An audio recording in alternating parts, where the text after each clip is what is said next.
You have to ask yourself how much of John Lennon's spectacular work was a concomitant mixture of acid, meditation, money, fame, power, ego, Yoko, guilt, insanity, grief, whimsy, etc., and how much was the uncluttered imprint of his obviously prominent muse.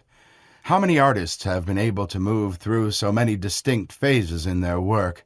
If you look back to Love Me Do, it's a very long way forward to Mr. Kite, and even longer to the bare-boned simplicity of songs like Imagined and Love.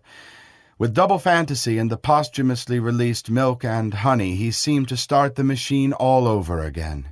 One of the great things about Lennon's eclectic persona was the delightful tangle of the many component parts that made up his frankly rather fragmented though always engrossing super-personality. When you go down the list of the great artists of the last 100 years, Picasso was always Picasso, with his boxy images of womankind with their bright, burning eyes. Dolly, too, was certainly always Dolly, Magritte always Magritte, Dylan always Dylan, Sinatra always Sinatra, Hendrix always Hendrix, but Lennon, curiously, was at least half a dozen completely autonomous, highly stylized artists. He even looked quite different year to year. Like the lizard on a window pane from Happiness is a Warm Gun, John was certainly a man of many colors, though at the end the unhappy truth is that they all bled together, turning a confused, muddy brown, a story still yet to be told. Upon reflection, it may be that the bigger part of everyone's existence is that which they leave behind. For most of us, that probably means a couple of kids, some vague memories, and one or two outstanding debts. But for a man like Lennon, the list is obviously a little longer. In fact, conceptual though it is, there are still so many significantly affected by his challenging words and music that I have titled this collection Imagination, in honor of this borderless collective of kindred spirits. They might also be called Lennonites, I suppose. Anyway, as John once said, I hope someday you'll join us. And just what was it like appearing live at the Toronto Rock and Roll Revival? But when I heard all those Little Richard and Chuck Berry was going to be on, I thought, right, let's go. And of course, I was so busy being nervous and sick backstage, I never saw them. I was crapping myself, because I hadn't performed for 20 years or something. I mean, I'd done the Cambridge 69 with Yoko, but that was a small place, and I just sort of with my guitar. But this time, I thought, well, how's it go? And the band, I couldn't rehearse. In this extraordinary conversation recorded in John and Yoko's Apple office, the Lennons are briefed on the upcoming Toronto Rock and Roll Revival and meet for the first time with their future peace ambassador, senior journalist Richie York. There's someone, Bill was just running with someone on the line from Canada. Apparently the State Department have invited you to go this weekend for some big rock concert to sort of get over any feelings of sour grapes. And they want to lay on the plane and the whole bit. And they've got in Canada? In Canada, yeah, for a big rock concert. I heard something about this before, but never. We'll get a bit more detail, find out who's on. Do you think you can... There's someone on the line in Canada from the State Department or something. The State Department or something. I don't know. Well, do you want to talk to him? It sounds very unlikely. Do you think so? Well, Yes, but it could be possible. Well, is it a It's person ridiculous. in the State Department that you're talking? Who's on the line from It'd be a promoter. I can't see it at the State Department. They're not promoting us in a rock concert. They just threw us out the fucking country, didn't they? And anyway, if you're going to make a reappearance in a hostile environment, go to another hostile environment, not the same one. Well, let's see, if something like, I don't want to sit in that fucking immigration office at Toronto Airport ever. Yeah. So what this bloke is saying is the immigration department is inviting you, and they're offering to charter a plane, 30 people, to take other people over for this. Apparently it's a massive rock concert, and they want a sort of peace thing that's well at it, and they're offering to put you up in the castle this weekend. In a castle? Now why it's suddenly happening I don't know, but I've asked for the immigration department to ring us direct in the next half an hour in Canada. It sounds great, and then we could take, if we could get Eric and George and a few people. And all that to see us this time, it would be great. It sounds quite good, this Canadian thing. Yes, it does, charter only a thing, plane the name for of 30 Hugh, people. the name of Hugh Castle. Curry came on the line first. I've got Richie York outside from Canada just to make it pay his Richie York? respect. He's a Rolling Stone man with the ginger walrus moustache. Oh, we saw that right one, there, yeah, yeah. I've seen That's him. right. He wants to pay his respects Yeah. because he's doing George Monday. Maybe he would know And that. then that's it, and thanks. Yeah, maybe he knows a bit about Canada. Yeah, doesn't he? right. Yes, I do. Okay. So let's first Well, get Nigel can come and first. sit down as well, you know. No, but Nigel should be the first one, shouldn't it? Because I don't know, he's been waiting a lot. I don't Richie's coming in and going, you see. know. Okay. And then ring. Okay. Maybe it sounds great, for this weekend, and we just go and do it if we have a chance. But we couldn't really do... Hi, how are you? Hi. We just seem to be, maybe you can help us here, we just seem to be Listen, getting yes. wires from the Canadian immigration. Oh, for us really? to- Yes. They'll give us a chartered plane of 30 to go and Yes. play at a rock concert this weekend. And Tomorrow, to put us yeah. up in a castle or something. Yeah, What is this? Oh, but wow, who is it? I can, What? yeah. But what is It's it? the Doesn't immigration know. Is department or something. There's a Toronto rock and roll revival on tomorrow, which has Jerry Lee Lewis and Gene Vincent and Little Richard and all, you know, they got them all together, and Kim Fowley and the Doors, and you know, it's a nice little scene. And I know the two guys who are running it, but I didn't know, you know, I didn't know. Is I it just think the about this. people who's Can they running get State it that's Department? Have they inviting got us, or is the access? State Department? They probably doing have. it? They probably have that because they have pretty good political connections with their fathers. Oh. I don't know. Well, we seem to be getting invites from the immigration department. I'm not sure about it, you see. Do you want to find out? Do you think you can find out for us? I mean, it would be very Yeah, nice. yeah, sure. Call them up. Yeah. You know who's I know the two inviting? guys, It's the 'cause, like, I State sort of helped them put it Department together. inviting. What's the name? Is it Then John makes someone? it John Brown. some sense, Oh, well, doesn't he was it? the one who was on the phone just now, John Brown. Oh, really? He was just talking to Bill upstairs, yeah. Good God. Well, look, we can ring back. I'll get his number. Have you got Okay. his number? I can get it from Bill upstairs. I've got it in my bag. Just let me get my bag. Get That's your all. bag, okay. We'll check. We'll find out how much too. This is all that. Do you want to bring that? Hello? Bill, Yes? was that John Brower that just phoned? John Brower. Was it? John Brower, yes. It was. Yes. And have you got his number there as well? Here we are. No, he's going to get... Oh. No, I didn't take his number. It's okay, but I think we've got it in. But it was John Brower. Yes. Okay, and he's the organiser, isn't he? He's the producer of it, yes. The producer. Great, okay. What's how things going? I mean, what's happening? Well, we're waiting for the immigration to call, but it sounds hopeful. Yeah, to go. okay.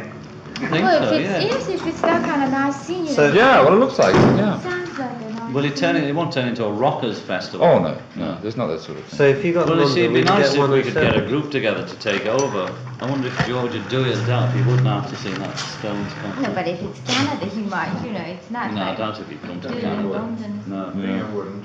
Oh, I don't need bingo, I just need a group, Would Paul go? No. I mean, there's only George's the only hope. He was going to do the Hyde Park with me, George but and then Eric might go. Eric might come. But I mean, could you ring George and ask could he get me a group together for tomorrow night for Canada? The following is a press conference held after John and Yoko's appearance with the Plastic Ono Band in Toronto at the now legendary Rock and Roll Revival. This tape was only recently discovered in New Delhi, of all places, and has never been previously heard. We were sitting in this very office here, as we are in this very moment, and a phone call came through from Canada saying, the Rock and Roll Revival over here, and would you care to come? And before they finished talking, I was saying, get me Eric Clapton, or get me George, tell me where Eric is, and get me a band together. And the guy says, because we'd like you to come over and preside over it. We're saying, what? We're not going to preside over it, we're not that old. We're playing it, And that was the Friday night, and we went Saturday morning.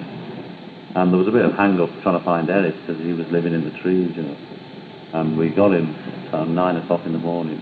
He said, okay, and we went. And we tried to rehearse on the plane, which was stupid, because of the electric guitars, you couldn't hear anything. I didn't know any of the words to anything, and I was thinking, what can I sing? And it turned out I only knew these numbers, like Blue Suede Shoes anyway, and it luckily was a rock and roll revival, because I don't know the words to any songs except the ones I did on my tablet. And then we tried to rehearse backstage, which we did, we ran through it twice, and then we went on and played. And it was a great session here, because they were good musicians, and they just got into it, as you hear, And Yoko and I performed together at Cambridge, yes. That was different, there was only us two. But on the Stones Rock and Roll Circus film, which never came out, I think it was me, Yoko, Keith Richards, and somebody, I can't remember. Now, I wouldn't have a permanent group, like form another permanent group, because the scene isn't going that way, you know. I mean, all the musicians are freeing themselves and playing with anybody. And now we're sort of bringing it out into the open. Instead of calling Eric Clapton Tommy Flench or whatever they used to do, we're trying to sort of do it openly, you know. And we know people have to have contracts, but there must be some kind of contract where you could have a certain amount of leeway, you know, because that's what musicians want to do, and nothing's going to stop them. But I like to have fresh people all the time, you know. I like jamming rather than finished music. Once again, the age-old question of Beatles fans everywhere: will the group play live? Here's John's answer circa 1969. The last time I heard it, we weren't, you know. I go off and on it personally, you know, about performing anyway. But for the Beatles to perform, it's like, you know, 4 Bob Dylans coming on, you know. And you know, the sort of big feeling about the Dylan show is that expecting Buddhas to come on. And with us, they'll expect sort of Buddha, Jesus, and etc. to perform, you know. There'll be so much expectation that it'll be, whatever we did would be a letdown unless we sort of burnt ourselves. You know, so it's a bit nerve-wracking to perform as a Beatle, but to perform just as John and Yoko or those two freaks, it's easy. In this clip, Lennon discusses the creation of the groundbreaking music that made him a superstar. That's the age I come from, you know. I mean, there was a jazz age, and I came from the rock and roll age, so it's instilled into me. And I think the records I make now that aren't rock records are rock records, really, like Come Together and Cold Turkey is rock and roll to me, only present day. One of the numbers the Plastic Ono Band played in Toronto was the old Carl Perkins tune, Blue Suede Shoes. John tells us why. I'd been singing it for 3 or 4 years, and I'd given it to George back before the Beatles made it. So it ended up George's song, but it was originally mine, you know. I liked Carl Perkins and Elvis. I preferred Carl Perkins' version. And I've sung it many, many times. I only just remember the words, though. And I'm pretty nervous on it, too, you can tell me. It's just a relaxed by Dizzy Miss Lizzy. Yeah. It's all right, it's human, you can hear it. And then it calms down a bit about Dizzy Miss Lizzy. And what was the gig itself like? Here's John's take. So it's 100 or 200,000, something like that. And it was very peaceful, and I don't know whether the intro, you can hear it says, "Here comes the Plastic Ono, light up your matches," or something. When we came on, all the people lit up matches. It was a fantastic sight, because it was dark when we played, and the whole crowd lit up matches. Another tune tackled that evening by Messrs. Clapton, Voorman, White and Lennon was the old Beatle cover, Dizzy Miss Lizzy. John recalls. I really know this one because the Beatles did it on every tour, practically, for the same reason, because we all knew it, and it was a cert, especially if you were nervous, because the backing was always so solid. We all, you know, like that, the cinch, you know. So, and I always enjoyed singing it because it just grooved along a bit, and as you can hear, I'm more relaxed on that track than the others.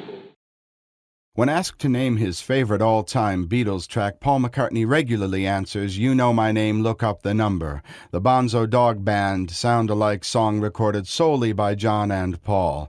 Here Lennon recalls the genesis of the Beatles comedy classic. That was an old Beatle track that we did in '67, which is sort of a bit camp. It's not like, it's like a bit like stuff we do in between tracks, you know. But it was a song I had that only had 2 lines. I'd never bothered finishing it, called "You Know My Name, Look Up the Number." And what we did was do all different, you know, we did it sort of rock and then all different rhythms and gagged about on top of it. And a few months back I remembered it, and Paul and I put new voice, sang the lyrics and did a few gags over. Originally we did a gag backing, and then nobody felt like doing it, we just forgot about it. You know? And then I thought, oh well, it'd make a good Christmas record, you know, because it's a real laugh. Or you'll hate it, whatever. So I thought it was a good Christmas record, and I thought, well, the Beatles won't want it, because the Beatles don't want another record out at the moment, so I'll have it. But of course, they wanted it, so I just wanted it out. I don't care what they called it, Beatles or Tom and Jerry, you know, just get the music out. So it'll probably come out in January with a track from Get Back, it'll probably be Let It Be and You Know My Name.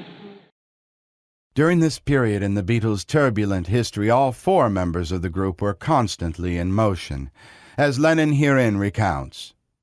I always had an individual life, and so did each of us now, but now it's more public, like me with Plastic Ono and the events and things, and the peace thing, Ringo with his films, Paul with his artist and George with his artist. The White Album classic Your Blues was also performed in Toronto. This is what Lennon had to say about the piece during the course of the press conference. We sang this one because I had done it on the Rolling Stones Rock and Roll Circus. Therefore, I had an idea how to do it live, you know. And also Eric had played with me before doing that, I think. Was he on the Rock and Roll Circus? He wasn't, but I played it with him somewhere. And the other people in the group knew it, so almost as you can hear. Here, John explains how he often learns numbers on the road as opposed to the relative sanctity of the recording studio. Usually I record new material, you see, so I learn them for the occasion, or I know them before I come in the studio. But when we're on the road, you'd only learn numbers to play on the road, you know, and you didn't have time to learn other numbers, only brand new ones. And in the old days when we used to play an hour or two, or 4 or 5 hours a night, you had to know a lot of songs, you know, and these are the sort of ones, apart from the newer songs, that have still hung around in my head almost complete. So I had a vast repertoire in the old days. It's gradually vanished, you know, and the Beatles only ever did 20 minutes on stage. So gradually we had less need of learning new songs except for recording purposes. The controversial Cold Turkey was another Lennon classic played by the Plastic Ono Band that long ago summer's eve in Toronto. John responds to a question about the number. I hadn't decided on an arrangement or anything, and I just sang it over to the group, and because it was basically a 3-chord song anyway, they picked it up quite well, you know. It was just verse, chorus, verse, chorus. So we just really busked it, you know, and this one, Yoko was holding the words, but just out of vision, to sort of dodge off the mic to try and get one of the verses. So it's entirely different from the single, but you can see where the single came from, you know. It shows the basis of the single. Maybe that a more professional version of this would have been more commercial, but the single is how I wanted the song to go. And the screaming effect at the end is only a progression from the end of Strawberry Fields or the end of Walrus or Day in the Life, you know. And just the expression cold turkey is known amongst drug addicts, but cold turkey is also known amongst ordinary people, you know. Not just the meat. It's quite, not that exclusive to drug addiction.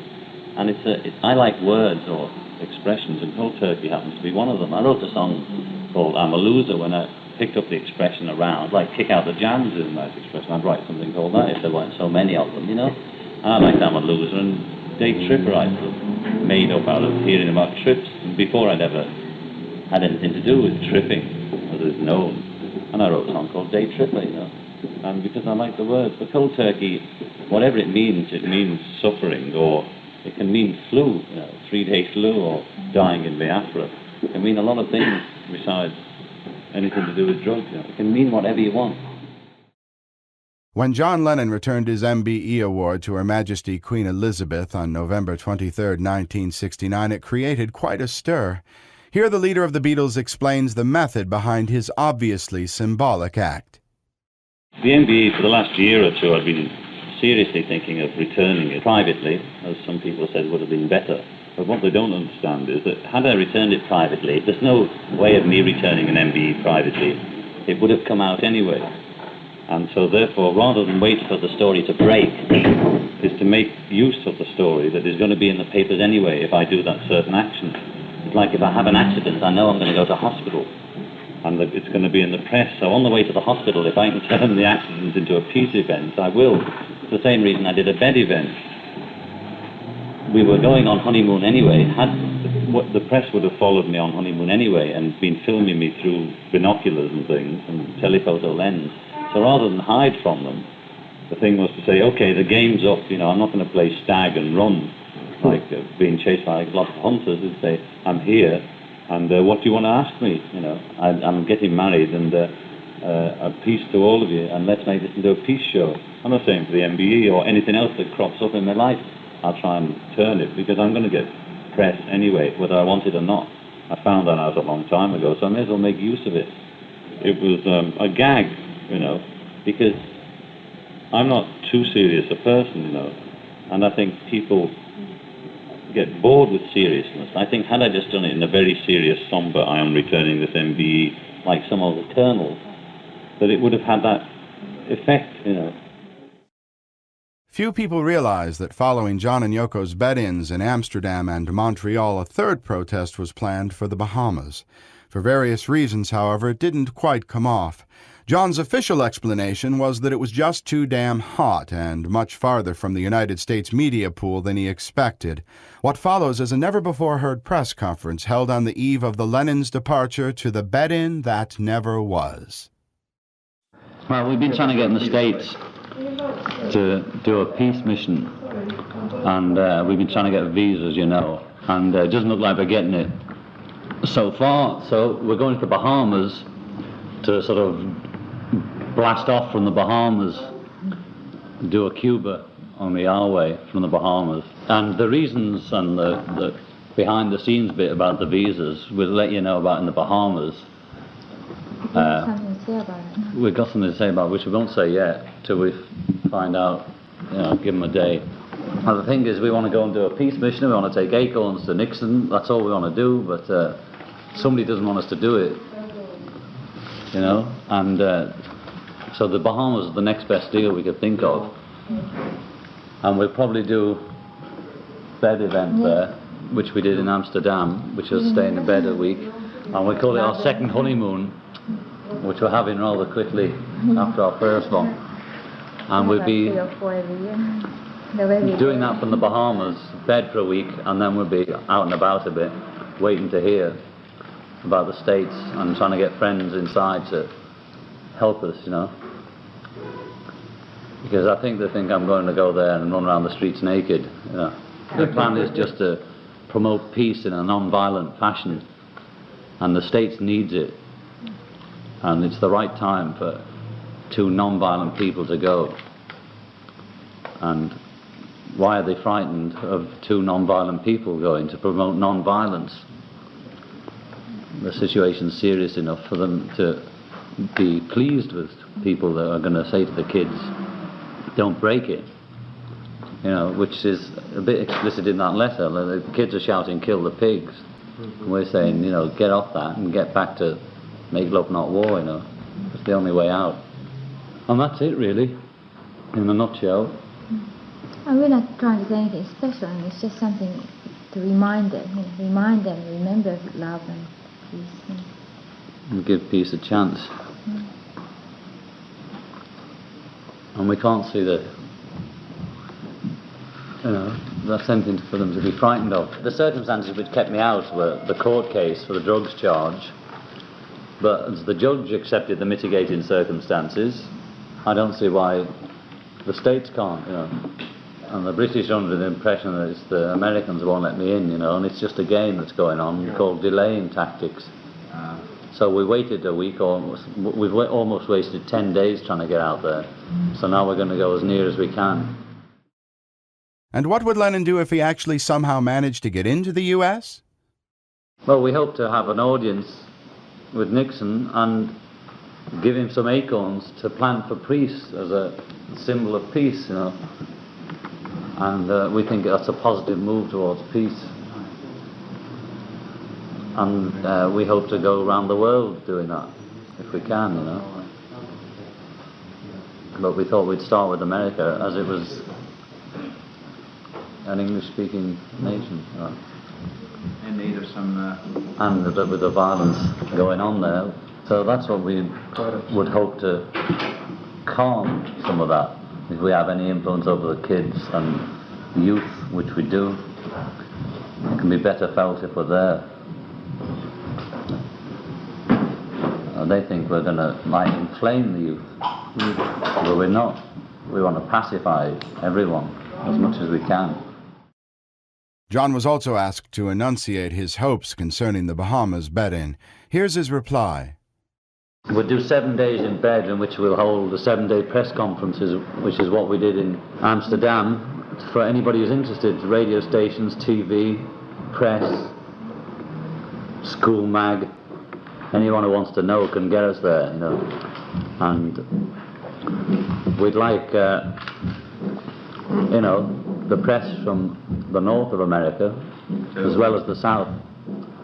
That's why we'd like you to UPI it, you know, so we don't arrive there and then the nearest ones get there first, without everybody to have pre-knowledge that we're there, so anybody who's interested can get over. Generally, your average garden variety journalist in those days was pretty square and had a hard time appreciating the ingenuity behind the creation of the Lennons' various bed-ins. Here John is asked to go on record concerning the influence of the offbeat protests. We've had thousands of letters from people who have been influenced by it, you know, and that's apart from just the good stuff in the press like cartoons, etc., etc. We appreciate the cartoons, whether they're for us or against us. You know, if it gives people a laugh is a release of tension. So we don't mind being Abbott and Costello for the world, you know, and we'll do that if it relaxes people. Anything we can do, we'll do it, you know. And so cartoons and everything are worthwhile. Any kind of picture of us, whether it's getting off a plane again or sitting in the office or whatever. You know, because we're talking about the essentials of life.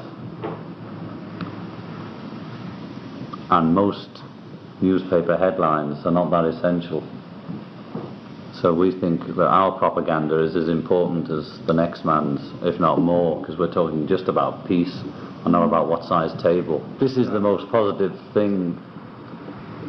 The bed event was the most positive thing that our two minds, which are pretty well ticking, could think of, whether we appear as freaks or clowns. The effect was that everybody for that period was talking about peace, and since then we threw a stone in the water and the ripples are still going round, and we've had various approaches from various different peace movements asking what can we do.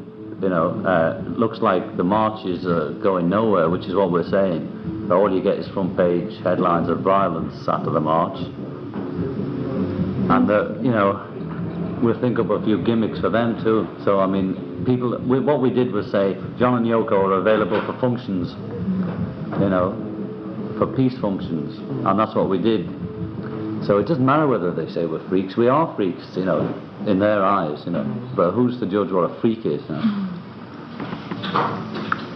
And it gave a great sort of uplifting beat to the whole world, and the world was so tense, and now, you know, they started to smile again. It's down to that. If the world was a party and it was a bit miserable or a bit intellectual, everybody got onto one subject, you know, got like that, and some guy comes in a bit pissed or a bit happy, change the whole atmosphere, even if it's for 5 minutes, you know. And that's all we're doing. Take the world as one big party, and we're all getting a bit like that, and everybody's talking about what to do and not doing anything. And we say we are doing something. We're the guy that comes in the room and cheers them up. Even our friends, the British press, you know, they're always knocking us and that, but when would they meet us at London Airport? They're friendly faces, you know. I know that. They've been seeing me come in for years in various disguises, and I know them as people, and what they write is vaguely what they think. It's not the same, and we know what the game is, you know. And in the song Ballad of John and Yoko, which is the Beatles' new song, I say the press, when we got back to London, say it's good to have the both of you back. Nobody actually said that, but it was there in the room, you know. In this piece, John is asked to explain his mission in the Bahamas. Pressman Derek Taylor also chimes in. Inspire the kids and the youth that are protesting to protest in a non-violent way. We think violence begets violence, and the establishment know how to fight violence, but they don't know how to fight Gandhi. It might be you never do know what you do. It might be there was one riot less that you never knew about, because if it doesn't happen, it never existed. But it may, you see. Yeah, you know, but I mean, we just want to tell them, you know, here's an instance of how to protest by staying in bed. And everybody says, oh, it's all right for you staying in bed. But what we did first time was give up our honeymoon. Anybody could do that. If some old woman up in Lancashire did it and announced to our local press before we'd done it, said, I'm going to stay in bed for a week, to our local press, all the press would be saying, what the hell, you know, and they'd go down and see what this freaky old woman was doing. And that's the argument against people saying it's all right for you to. It is the best way for us to, and maybe some old woman who wants to do something could do something else. But we're giving people incentive to do something, anything, for peace, even however small scale it is. So it's not a lost cause. There is more peace than war, even now. Yeah. There is more. War just creates more noise. It's it's a minority, a noisy minority. But like, I don't think the situation will get like the First World War, where everybody's happy to go to war. Like the whole of Britain was conned into the First World War, thinking, you know, they couldn't wait to get out there, you know, for the 3-day fight and then come home with the spoils and a bit of rape and it's all over. So what we're doing is reminding people of that, you know. Don't be conned by it. Fight the good fight bit, you know. Here the press inquires if indeed there are any eventualities in which John would advocate violence as a viable solution. All violence, whether it's local violence in the back alley, or student violence, or any violence. Vietnam's is really a manifestation of the world's violence, like the First World War was, or Hitler was. And we're anti-violence, you know, full stop. Here John discusses Apple and the big business of rock and roll. Well, I always kept 24 hours a day hours for work, you know. It just so happens I find it convenient to do it here, you know.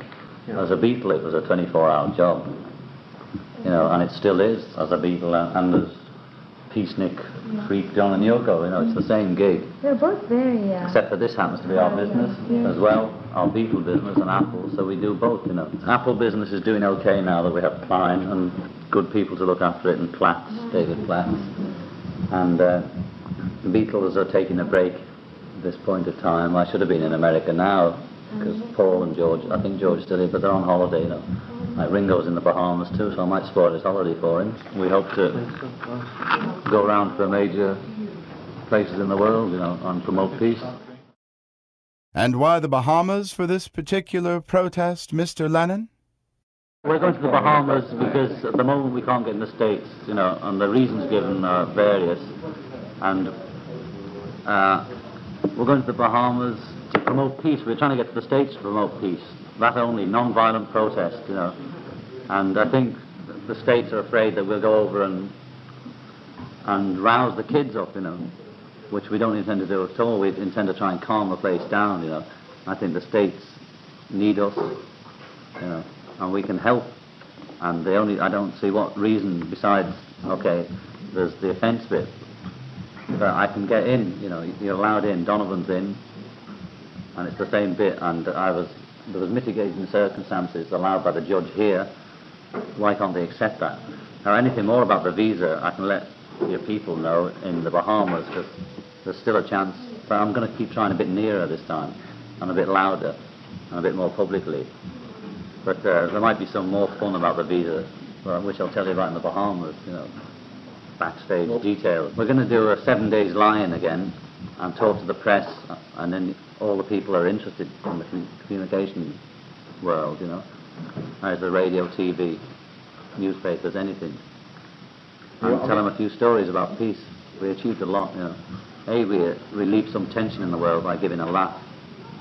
B, we've had many, many letters from all walks of life backing us, from many different people. C, we've been approached by a lot of the major peace movements to see if we can inject any life into them as they go round in circles. And that's just the start. We threw a stone in the water and the ripples are still rippling, you know, and now we're going to throw another stone in, same message tied to the stone, and see what happens then, you know.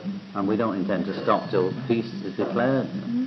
And the main complaint about the bed event was that, you know, it's okay for them two to stay in bed. They can afford it. Anybody can afford to stay in bed, especially taking their honeymoon or a holiday.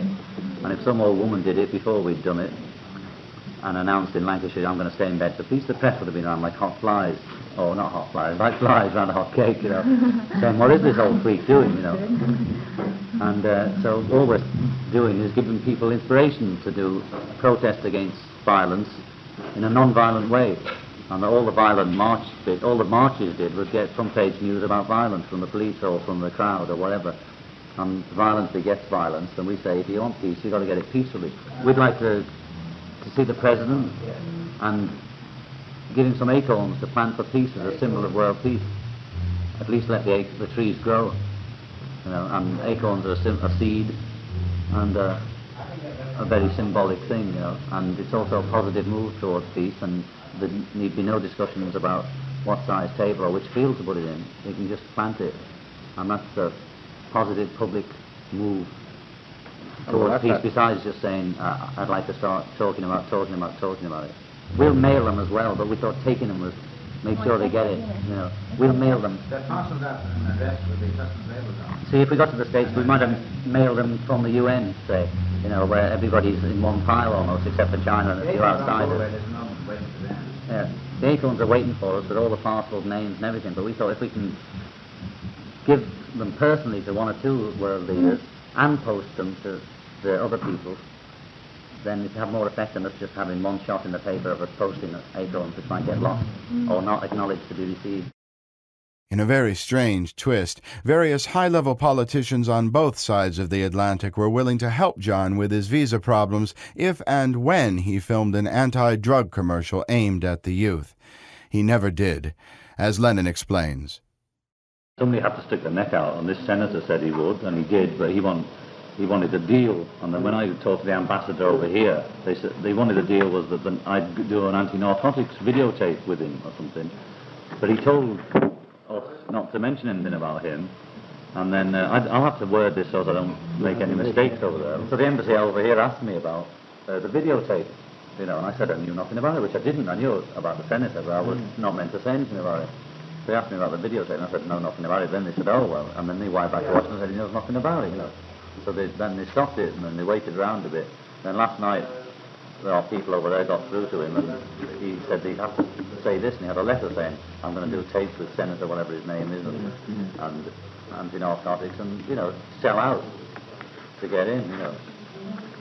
So, yeah, and there's a hell of a lot of pressure for me not to get in. And now here's yet more on the long-suffering Get Back, Let It Be project. He reckons he'll have it on Thursday, you know, because we get him for the premiere of the Beatles Get Back, you see. I can get in as a Beatle, but not as me. Incredible. It seems like that, you know. Oh yeah, I know they've been pirating it there. Yeah, I know that, but it's a different, we knew about it, you know, because it was on the air over there. But it's a different album from that, it's been changed a bit. There's Across the Universe on it, which we recorded in '67, but I sing it in the film, so they're putting it in at last. I gave that to Spike Milligan for some wildlife thing, and it's been 2 years. And the film is just the film of us starting off thinking going to do a TV show and all that, and ends up that is the TV show. In a now famous incident from the film Let It Be, Paul and George had an argument which was later blamed on John. Lennon explains the particulars. George didn't have a row with me at all. I think he had a bit of a Barney with Paul, but you don't see that. You just see that one day George isn't there and there's just three of us playing. And he said, I'm leaving, you know, and he went off and we carried on playing and then he came back. You know. Of course, always a brilliant artist, John was also the consummate salesman, as we see here.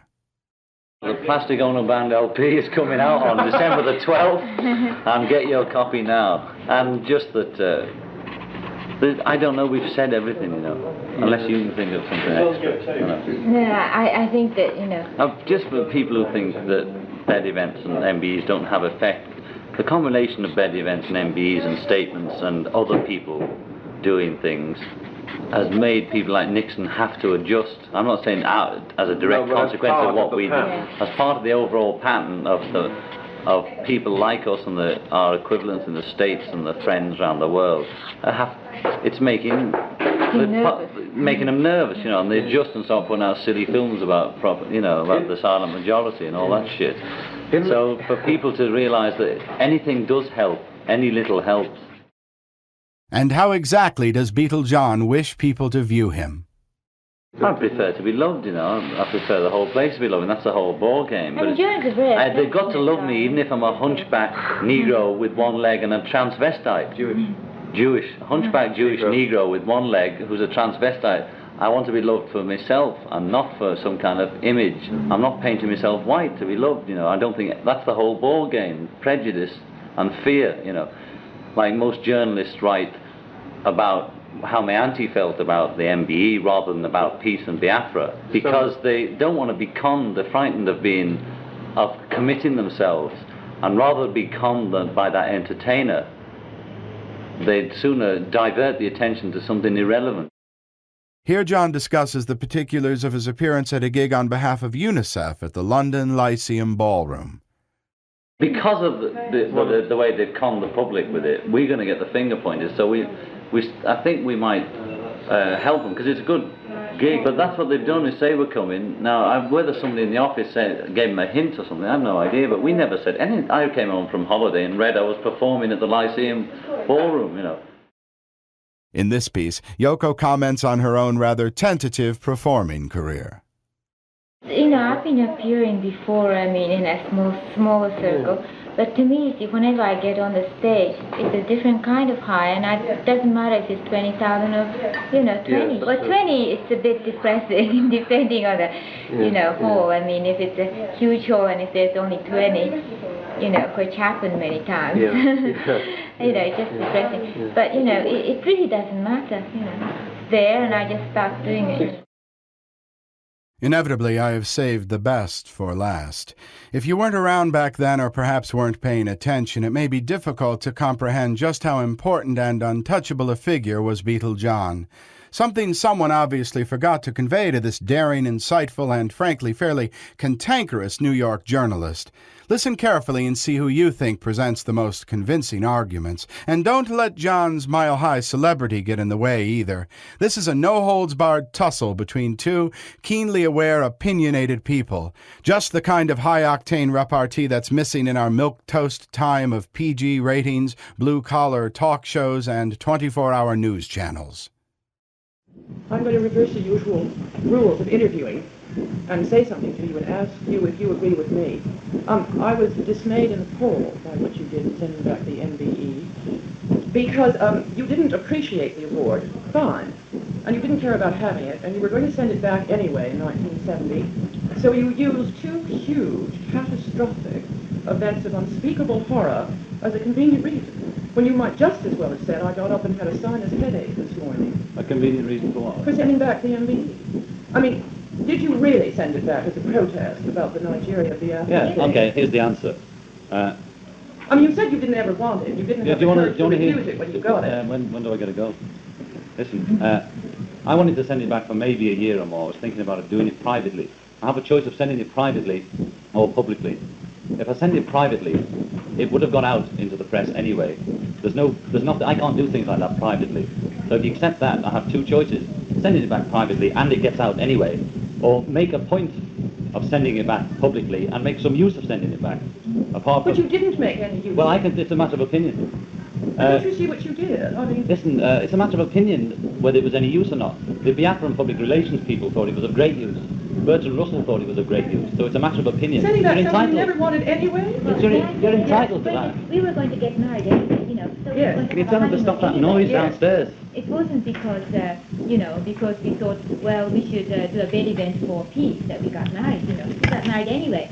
But we used that to sort of advertise peace as well, And it's like if Jackie Onassis had done it instead of hiding on the island with her husband, which we could have attempted to, and would have been caught out anyway, and followed and filmed, we decided, instead of being a staggered bay, to say, okay, you're going to follow us anyway, let's make use of this scene, this sort of mess that goes on anyway. And, it just struck me as a gesture that diminished you, sending back something that was worthless, calling a war that is so grotesque and horrible. Yeah, but some people don't consider it worthless. That's why I had... Listen, if it was... Okay, it's worthless. Word again. If it's worthless, so what? It's not that old, I mean, my God, people are killed every minute, But I've been to Biafra. Yes, but I mean, yes, okay, but still, it doesn't change the fact that people are killed there every day. I mean, the fact that you've been there, it doesn't mean anything, and all right. So no, that's meaningless too, but... Yes. So the point is that they're killed, and maybe it's an old thing for people to be killed, but still it's horrible. But then you don't understand what I'm saying, that you were better than what you did, so why did you do it and diminish yourself? Because people just thought you just did it as a gag.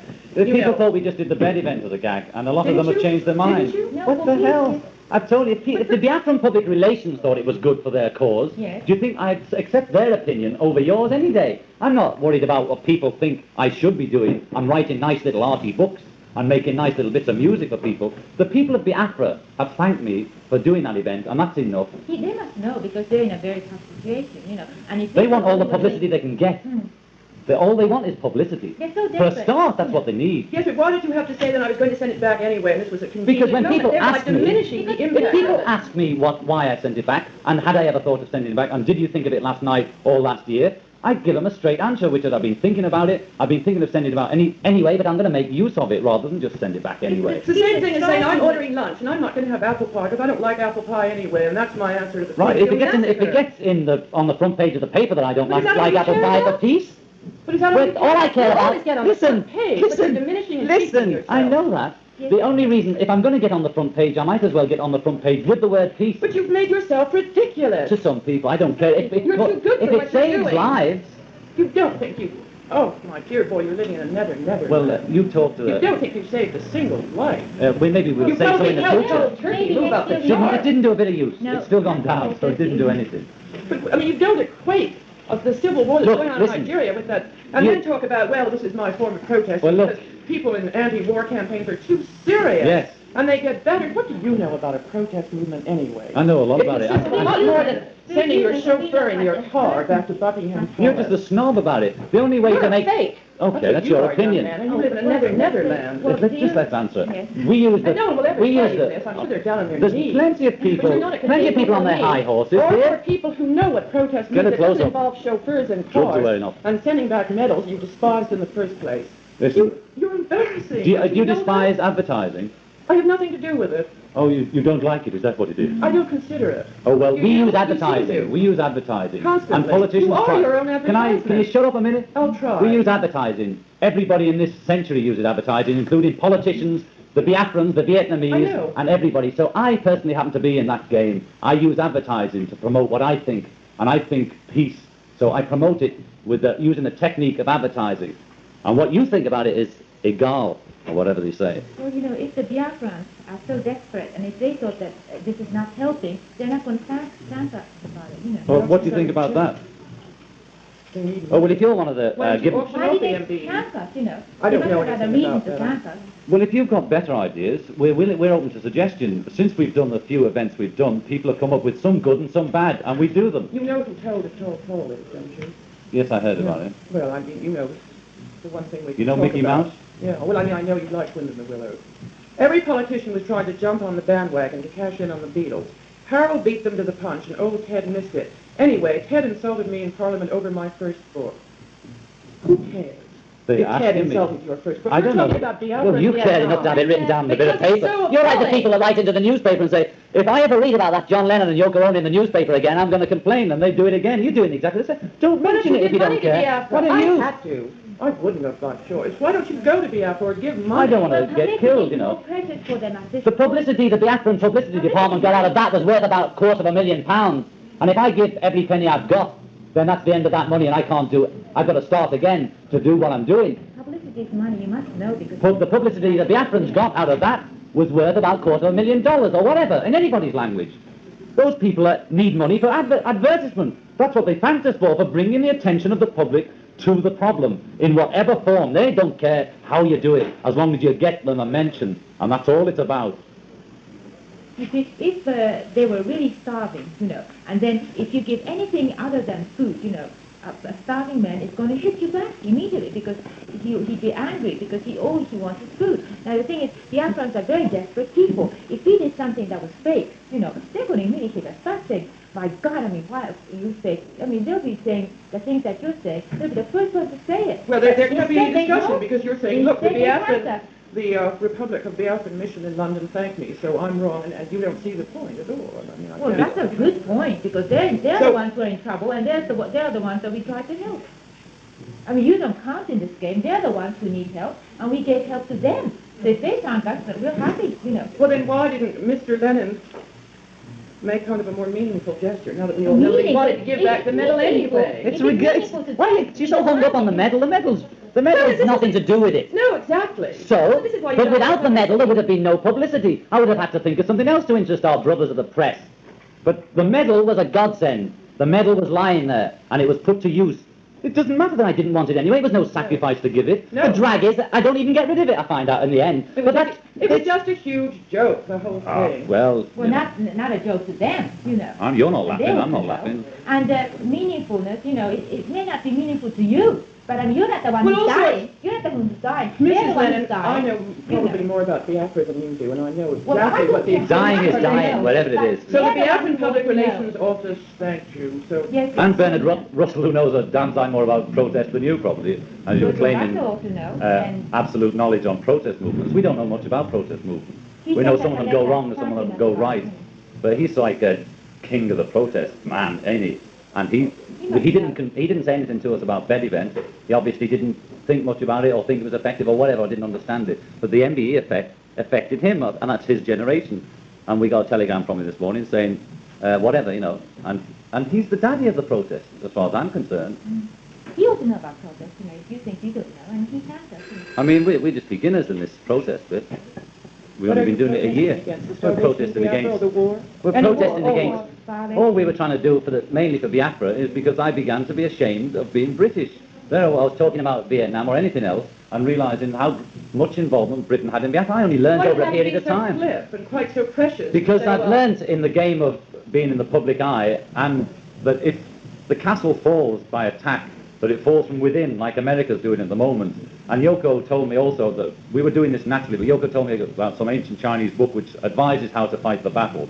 And it says that never close all the doors because the enemy will attack in vast concentration. But if you leave one door open, you know where the enemy is going to come in. And we leave many doors open, like irrelevant remarks about cold turkey, long hair and nakedness. And while people are so busy attacking that, we can get on with the job of protesting for peace, because that's what we do. You know, and while they're bothering about how long the hair is and the irrelevancy of cold turkey and how dare you insult the Queen and your auntie was upset by handing it back, the main purpose... Okay, that's leaving the door open as far as we're concerned. And that's what I want to say. Yeah. Well, anyway, we're sincere about it, you know, whether you like it or not. And the Biafra are taking it sincerely, and many people are taking it, you know, sincerely. I mean, you know, so that's that. I personally am too frightened to go to Biafra. I'm a nervous type and I don't want to be a dead saint. And people prefer dead saints than live freaks. And we intend to stay live freaks as long as we can. And you really think all anti-war movements make the same mistake? They get No. serious and get battered to pieces. Like with the protest movement by kind of untalented, dreary, middle-class housewives in America has an astonishing effect, you know, on what's happened in America about public opinion. And so I think the protest movement is great in America. I just think parts of it went wrong when it gets into violence. I said the difference in between us... America is that they take it very seriously. It isn't the occasion to be flip and precious and crack a joke. I mean, that's two bright young things. Why not? The shouts of the People are 1920s. cracking. Sometimes you behave People are like some cracking. bright young things, Well, like I think England you War. have a sense of humor, you know. I don't have a sense of humour. I've Oh, lost I it. know, Don't you? no. I think it's a good time to lose. No, I think it. lots of sense of humour is what's the matter with you and the rest of them. Well, I don't have your The people sense are of humour, and it's so egotistical. People joke. People make jokes while they're in the middle of those scenes. You know, you've seen the old war films, haven't you? Hysteria is not going to help, and that's the... All we're saying is that... Why don't you stop joking? It's not funny anymore. It really isn't. Oh, I I don't know in know. England it's kind of smart not to be Everything too needs serious a about smile. everything. Everything needs a smile, you know. I see. For instance, even if... The Payfield massacre, ha ha ha, smile. Well, listen, Very good. when your Why? mother is Everything dying, needs a smile. if you start to shriek and, you know, become hysterical about it, your mother is not going to die in peace, and you need a smile. Well, maybe she won't die in peace anyway. My God, I mean, a smile is going to help, you know. A little smile to her.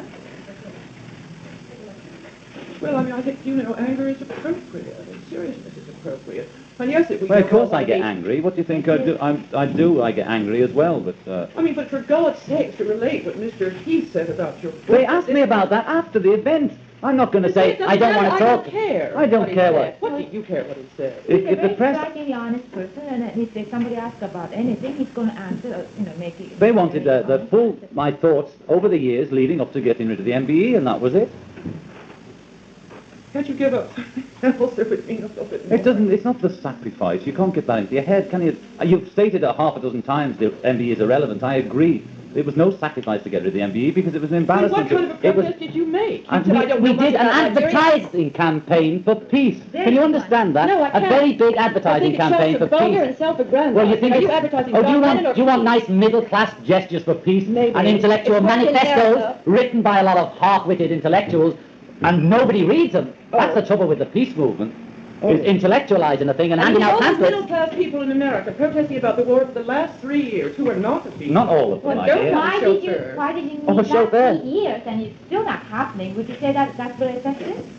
I don't think we should discuss the effectiveness of it all right. on the war, but I mean, I think it was interesting. I think, yes, it changed a lot of things. Okay, You know, well, this these changed were middle-class people, sure, Okay, so these who are didn't give changing- press conferences and have much money, and went out and shuffled along with Dr. Spock and hammered away, and they were not political animals, and that's genuine all protest. road leads to Rome. I mean, No, all roads matter don't how- lead to Rome, yes, Mrs. no matter Lennon, how you and there do is it, no Rome. If it's effective, that's No. Oh, she's read the book. I haven't read any book in about 6 months. No, I'm not going to Congratulations. settle for roads lead to Rome. Well, we're telling people to protest in an You individual just want way. everyone to agree with you. Well, I suppose they About do. peace, yes. About peace. Yes. It's harder than that. You know. Well, people agreeing about peace is a start. You know. The fact that even we're arguing about it is better than us not arguing about it on TV, whatever angle we're talking about. I it don't from. think people, I don't know, I mean, you have to be after public relations officer. I mean, I can't take any of your protest seriously. God knows, I would have a few years ago, anything you said or did, I would take it seriously. Well, I wouldn't. You know, I but this wouldn't all say- looks like a circus. Why are you Well, doing it's a it? circus for peace then. You know. We agree it's a circus, and we're Bud Abbott and Lou You're in a Costello. private theatre. Well, it is You a wanna do that, theatre. that's fine. It is a I mean, we'll always theatre. be creative and interesting, anything you and Mrs. Lennon do, but to delude yourself into thinking it's good peace. I mean, I know you've got the telegram from Earl Russell and the Beatrice Public Relations Office, you know, but it is just a circus. It's an A amusing circus one. for peace. It's a gifted one, but what has it got to do with peace? It's advertising peace. If you advertise Coca-Cola, you have a lot of irrelevant pictures of people dancing about and 20th century cars, and you throw Coca-Cola in at the end of it. So we advertise peace by having a lot of irrelevant scenes going on, either in bedrooms or MBEs or whatever it is, and the tagline is always peace. Yes, but, you know, peace has become one of those sort of fatuous words that the young first started to use, and now everybody uses, and they're just one more banality like thing. You know, in Nigeria, the African thing, so you couldn't quite remember what it was, but thing, yeah. I You just know, my wrote thing, it. I your wrote thing. it the way I speak. You know, I don't You can't speak compose like that letters. when you write so brilliantly. I mean, I you write must- letters what is as thing? I think. Well, when people talk about the Nigerian Biafran thing, they talk about it in those terms, and I talk the way I talk. And I write the same way. And when I talk about Nigerian Biafra thing, I talk about the Nigeria Biafra thing. I'm not going to put the Nigeria Biafra confrontation or change me. It's a war. Well, call it what you like. When people refer to it on the street or in Things general, you do. some people refer to it as a thing, you know. Yeah. And I happen to be one of those. I think what you call it or how you name it has got nothing to do with it. It's more irrelevant than the MBE. But I think language is very important, you know, and just that thing kind of diminishes the tragedy. You know, for instance, you know about the Oriental culture and all that, you know, the way they show themselves, Yes. you know, express love, you know, Yes. for instance, they don't kiss each other or Yes. something in public, etc., they're very Yes. modest and all that. But that's one way of expressing love. And the Italians, they might just go like this, you know. Yes. And of course, there are many ways of expression, you know. And Many. it's all love, you know. But if you were advertising peace, And you you can't know, say, well, Italians are more vulgar than the Orientals. The Orientals are less, less loving or whatever than Yes. the Italians. And they're just ways of expression. And we happen to express our way, you know, of peace this way. You know. Sure, and you're getting telegrams from people who agreed with you in the first place. Are That's you saying encouragement. anybody?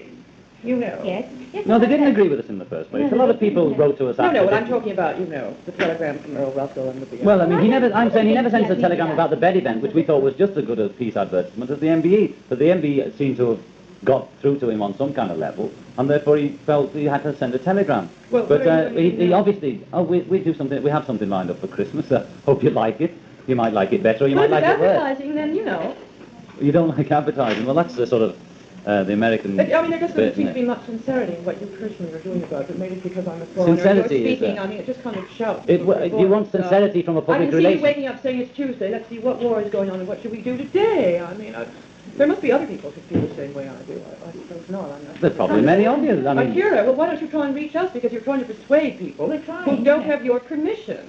We're trying, you know. But, I mean, couldn't you do something with a little more simplicity and well, this strength to this it? next event's pretty simple. Well, leave actually, your so- chauffeur out of it. Why? You know, walk. Why? Walk. Why? I had things to do. You know, too, you know. I mean, I had Oh, things that's to do. nothing You to know, do what- with it. I mean, I'm not going to go humping down to the palace and wasting half an Then hour throw it delivering out and it. say you've thrown it out. Why? Mail it. I mean, leave the theatre out of it all Why? the time. Why? You know, you're They putting even it call in it a that theatre way. of war, sweetie. This is the theatre of peace we're in, and they're in the theatre of war. Well, it just seems a never. I mean, I can't think of anyone who seems more remote Well, I from the hope you ugliness meet of what's someday. happening than you. Well, I hope I you do meet see you someday. getting up on a Tuesday morning. Thinking, let's see, what should we do today? What war is going Well, on? that's your imagination, really. I mean, You carry on. Why don't you make a film on it? That's it. I'm someone who admired you very much. Well, I'm sorry you liked the old Yeah. mock tops, dear, and you thought it was very talking satirical about and the cashing witty, in on the Beatles. and you like Hard Day's Night Love. But I've grown up, but you obviously haven't. Have you? Yes, folks. What have you grown up to? No, 29. Was the trip in India nice? It was okay. What's a holiday? Yes. How was Greece? Beautiful. We did a nice war protest on the army TV while we were there. Right away, I suppose you didn't like us going to Greece there. You think you shouldn't go to a fascist country like Greece, but it's all right to live in a fascist country like Britain or America, is it? I think America is a good place to live right now because, I mean, if you were interested or committed and not too cowardly, you might conceivably make a difference by what you do. That's one of the... Well, we've been trying to go to America to do something for the last 7 or 8 months, but I we'll can't turn get it in. into a carnival. Oh, yeah, They we'll take turn it too seriously. You don't then- understand how they protest, my dear. They don't... They listen, go on the will you tell subway. me, what were they singing at the moratorium? Which, I mean, the moratorium is not throughout Well, the one nation. here, the recent big one, they were singing Give Peace a Chance, you know. A song of yours. Well, yes, I and knew it was you'd bring written that specifically up. for them. There you go. Well, I can only... an event so large and interesting and complex to me. My song. He didn't. But you're saying to take it so seriously? Maybe That song they'll was name a city in flippant. Biafra after you, and you never will have to Oh, go there. you're on You know, that. it does rain outside, Mr. Lennon. Will you never put away your umbrella, ever? Oh, she's so poetic. What is she, a writer or something? No, I'm not. No, but You're want to right. write? No, look, I'm not anything. And so writers are expected to be articulate. Well, I I mean, a think war it's is... rather nice that they have a song now to sing it. But there were much more important things happened that day in the United States Sure. than Mr. Lennon's song. Did I say it was the most important thing that happened? I brought it up. You said they were so serious in America, they wouldn't even sing at a Why don't bloody you have moratorium. on your I didn't know. forehead? Wear Don't black. ignore me ever. I put that on. Why don't you have it tattooed on your forehead? Are you Why don't so you get a frightened, job? Mr. Lennon, that we might ignore you? No, good. we're Is that not what doing you're that. so terrified of? Oh, really? Because lots Do you of really things think are happening that? in the world that don't have anything to do with this office. And your little precious world, Mr. Lennon. And when you go out in the rain, maybe something will happen to You you. go out in the rain, you know. We like, I mean- we like going out in the rain. Where are we, and what is this? What have you have to do with the moratorium? So they sang one of your songs. Well, if you Great can't song, shut sure. up, Is I'll that wait. what you can say about that? The moratorium? You were saying that in America they're so serious about the protest movement. Yes, they are. But they were so flippant that they were singing a happy-go-lucky song, which happens to be one I wrote. And I'm glad they sang it. And when I get there, I'll sing it with them when I get in. And that was a message from me to America or to anywhere, that I used my songwriting ability to write a song that we could all sing together. And I'm proud that they sang it at the moratorium. I wouldn't have cared if they sang We Shall Overcome. But it just so happens they sang that, and I'm proud of it. And I'll be glad to go there and sing with them. Make it jolly. I will make it jolly. Yes, you know, we have to make it jolly. Why? And We can't all the afford to more be we make it neurotic. jolly, maybe we might stop the war. You By know. being jolly. Yes, it's because the thing is, when you're happy and when you're smiling, you don't want to kill somebody, do you? You know, it's when you're very serious you start to think about violence and death and killing. I mean, have you ever seen a person killing somebody with a smile on his face and being happy? No. Killers are unhappy people. And they're violent because they're so unhappy and so damn serious. Mrs. Lennon, we're boring did it each ever other, occur so I'll go away. to you about that? I mean, Get a leaving. Thank you. Goodbye. Good luck in the rain. Remember the rain. It's Good luck in it.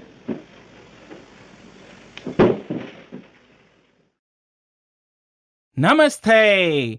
हम लोग स्वागत करते हैं विश्व प्रसिद्ध गायकों का Beatles. Hello, this is Gopal Krishan Khanna on All India Radio, the sound of Delhi, broadcasting from our studios in Gurri. Our special guests this afternoon are the fabulous Beatles. Why don't you introduce yourselves, boys? Hi, everybody. This is John here. This is Paul, George, and Ringo. And we're very happy to be on your program once again. We're just talking on the set of the film we've just finished in Nassau, Bahamas. Help! Help! Help! Help! Help! Help! Where did the title come from? Out of Dick Lester's mouth it came. Our director, friends. I thought it came out of his shoe.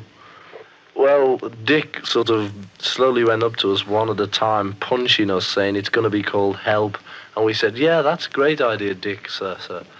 We'll call it that, and that's how it all became about. Because it was about the best, I'd say. Just sounds right, you know, that's why. You know, Help.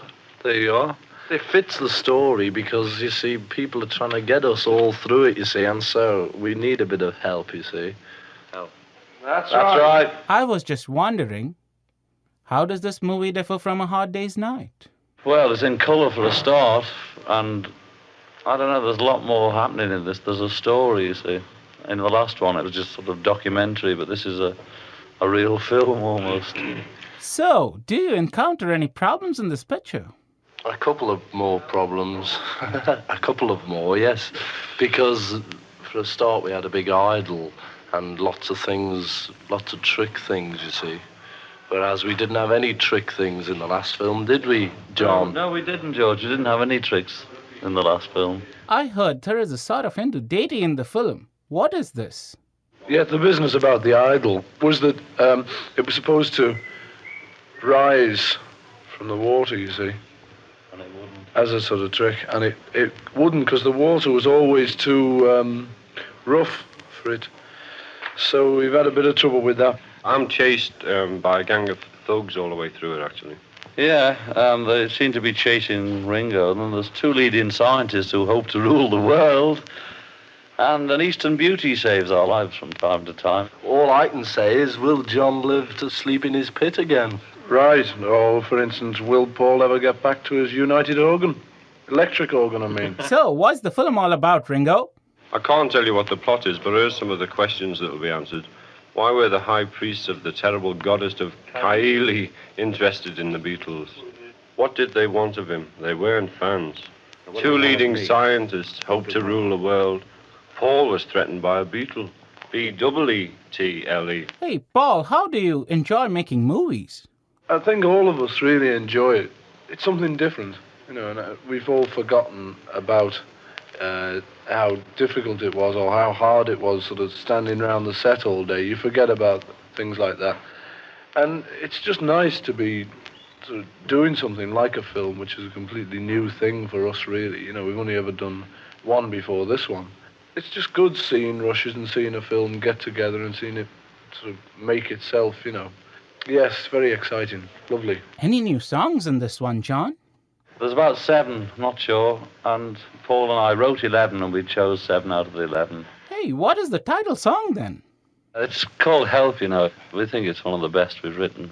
Sung at the beginning and the end of the picture, made for United Artists with the help of Otto Shenson and Dick Lester, one or two people we ought to plug, called Help. There is something I want to know. What's it like to make movies, boys? And that's a bit of a drag getting up in the morning, but apart from that and the waiting round, it's great fun. We have a great laugh, don't we, fellas? Yes, we do, George. Yeah, it's great episode, as George said, for getting up in the morning. We hate getting up, you know. It's always difficult to do something you hate. Especially when you go to bed about 3 in the morning, you know, it's very difficult to get up at 6. However, as we never go to bed at 3 in the morning, and as we go to bed, as we always go to bed, it's late evening. No, you know, it's difficult when you go to bed late. Some nights you do, some nights you don't. There you go, and there you are. So, Ringo, what do you expect from marriage? I don't expect anything. I just love being married, you know, and I love my wife. And I just want her to be there all the time when I'm there, you know. No, there's no one can say she can't do this and she can't do that. You know, if we want to go anywhere or do anything, you know, I'm the boss. We just do it. There's no one to tell us anything else now. It's marvelous, you know, because, you know, we both belong to each other, you know, and you can share everything, you know. It's a great thing being married. You know, I enjoy it. Well, I mean, I shouldn't sort of, I'm not an authority on it. I've only been married a month. But, you know, I enjoy it. I love it. It's something you can't explain, you know. It's only people who get married know this thing. Where has the film taken you, John? Well, it took us to the Bahamas, Nassau, and we've been to Austria. That was great.